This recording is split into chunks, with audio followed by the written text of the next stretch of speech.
A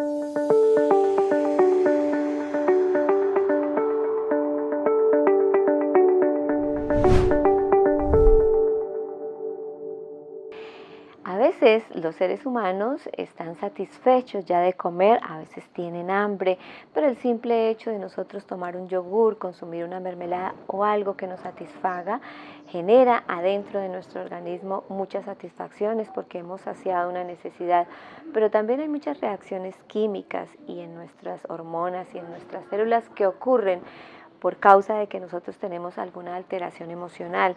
Entonces estos alimentos y muchos de ellos nos están sobrando.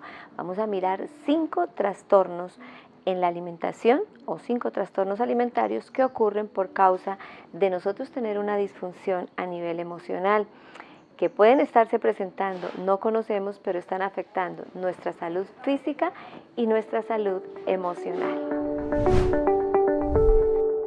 Como ya hemos explicado en otras oportunidades, entonces nuestras emociones alteran todos nuestros sistemas y esta parte de la alimentación hay que cuidarla muy bien, porque cuando nosotros tenemos problemas emocionales hay muchas personas que descargan su ansiedad y su estrés consumiendo alimentos.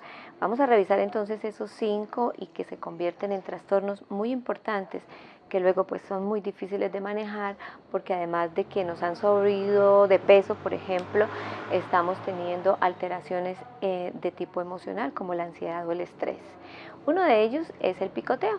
Entonces ocurre normalmente porque las personas se sientan a mirar televisión, es una satisfacción pasiva en los alimentos, es decir, no nos damos cuenta en qué momento nosotros estamos consumiendo tanto alimento innecesario. Es decir, que la misma ansiedad nos hace picotear, comer y no nos damos cuenta que ya estamos satisfechos, pero existe la necesidad de estar haciéndolo porque hay algo que nos está entreteniendo como es la pantalla de la televisión. Esto es muy común y la gente no se da cuenta en qué momento lo está haciendo. El ansia, que es una sensación imperiosa de hambre, a veces no es hambre, ya está, digamos, saciada la necesidad, pero la persona quiere consumir más y más, engulle a una velocidad que no se da cuenta y cuando realmente es consciente, ha consumido muchísimas calorías.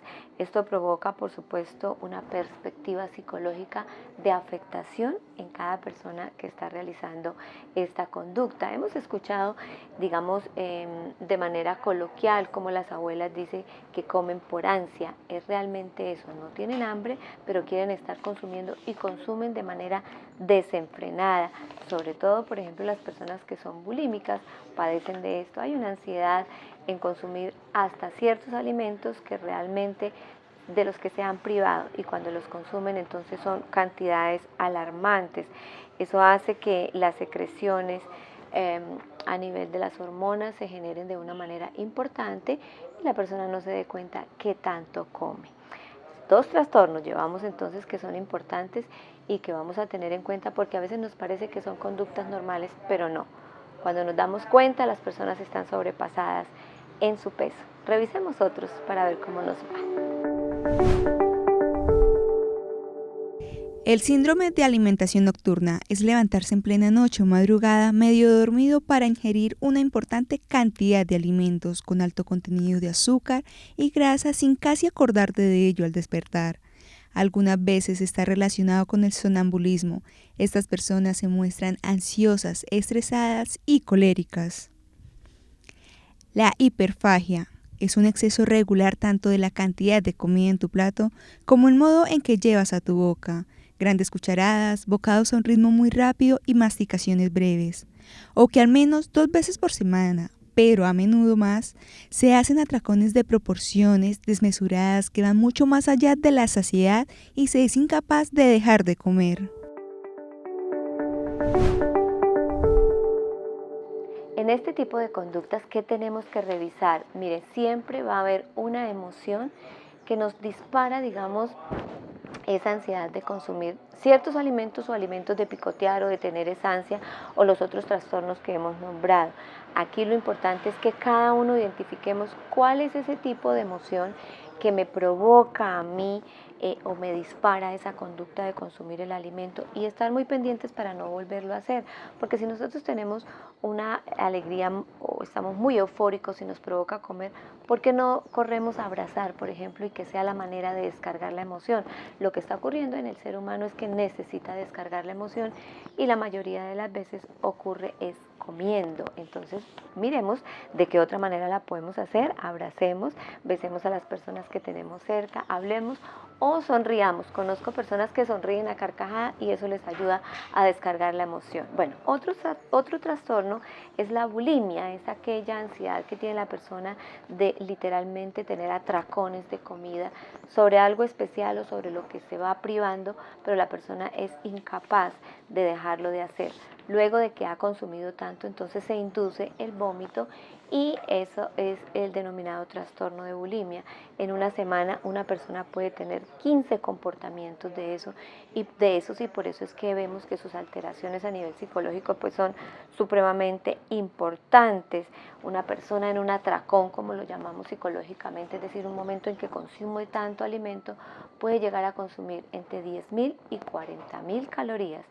Por eso es que ellos sienten una culpa muy importante sobre lo que han comido y rápidamente se inducen el vómito.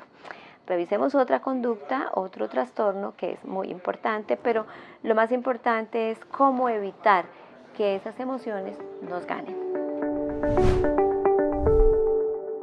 Para evitar que las emociones te hagan comer, aborda las siguientes 4 emociones. El miedo. Descubre los factores que te producen miedo, no los evites y aprende a hacerles frente. La mejor manera de quitarse cualquier miedo es hacerle frente. Si viene de una amenaza, enfréntala. Si es miedo a la soledad, aprende a vivir contigo mismo. La tristeza. Muchas personas creen que el mejor modo de luchar contra su tristeza consiste en hacer como si no existiera. La reprimen y entonces dejan de lado este sentimiento sin permitirle expresarse y de este modo se engañan ya que corren el riesgo de que dicha tristeza se manifieste de modo inadecuado e inesperado como depresión o sobrepeso. Otras 2 emociones que vamos a manejar es la cólera, la ira, el mal genio, eso que denominamos así. No permitir entonces que se vuelva una cadena desenfrenada de esta emoción porque nos puede llevar a caer en la tentación de consumir los alimentos de esta manera. No decimos que todas las personas lo hagan de la misma manera, pero por lo general esto genera una ansiedad y una frustración que le provoca a muchas personas comer. Son muy pocos las personas que este tipo de emociones les hace aborrecer la ingesta, es decir, consumir alimentos. Entonces vamos a cuidar el desenfreno de ellos. Y otra emoción es la alegría. Las personas que están muy eufóricas, muy contentas y muy felices, también les parece que sobrellevar la emoción, manejarla o descargarla, tienen que consumir alimento. Esta es una de las emociones que conllevan más a las personas a consumir la alegría. ¿Quién lo diría? Entonces es mejor compartir, hablar, sonreír y como siempre hacer ejercicio si estamos muy contentos o no lo estamos siempre, va a generar un estado de bienestar importantísimo en nuestro organismo.